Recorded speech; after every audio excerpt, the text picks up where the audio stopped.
Don't get into it with preconceived notions based upon the bad breakup that you had in the past.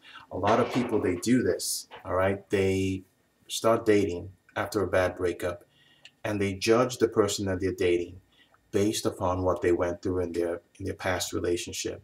And by so doing, they don't give that new individual a chance to show that they're different. So they come with all these judgments because they had a bad breakup. So it's still in their memory, it's still in their subconscious, it still eats away at them every now and then. And so unfortunately they draw this blanket over future people that they date with, thereby putting them in a position where they will have to work even harder just to show or to prove that they're not the type of person that the other person dated in the past, the person who went through the bad breakup. So the first thing you need to do here is not to prejudge people, come in with preconceptions. Have an open mind. When you start dating after a bad breakup, have an open mind and make sure that you try your best to really, really give as much of yourself as you can.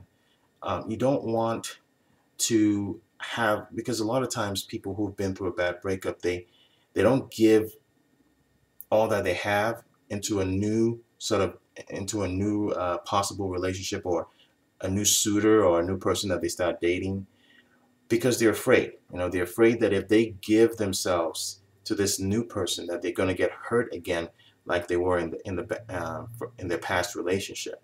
So as a result, they tippy toe into it and they don't give all of themselves, and that's a huge, huge mistake. Because when you don't give yourself, when you don't invest yourself into that new dating individual, the new process you're going through with this new individual that you're dating, then you never give this person an actual chance to see who you are in your entirety, and you never give yourself a chance to be who you are.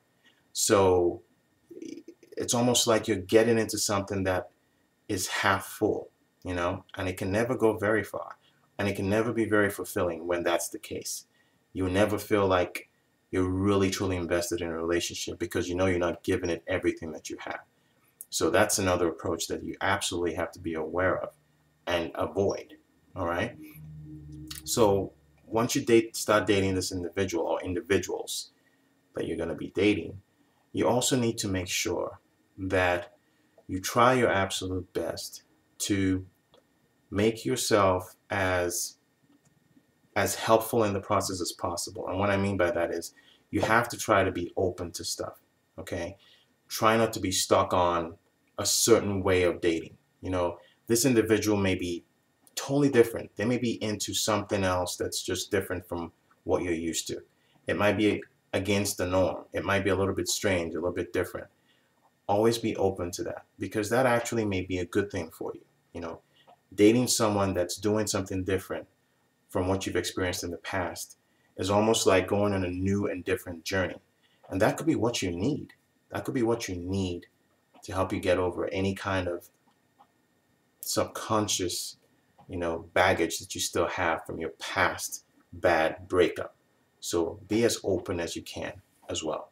You do all these things and you should be fine, and you should have a successful time dating after a bad breakup.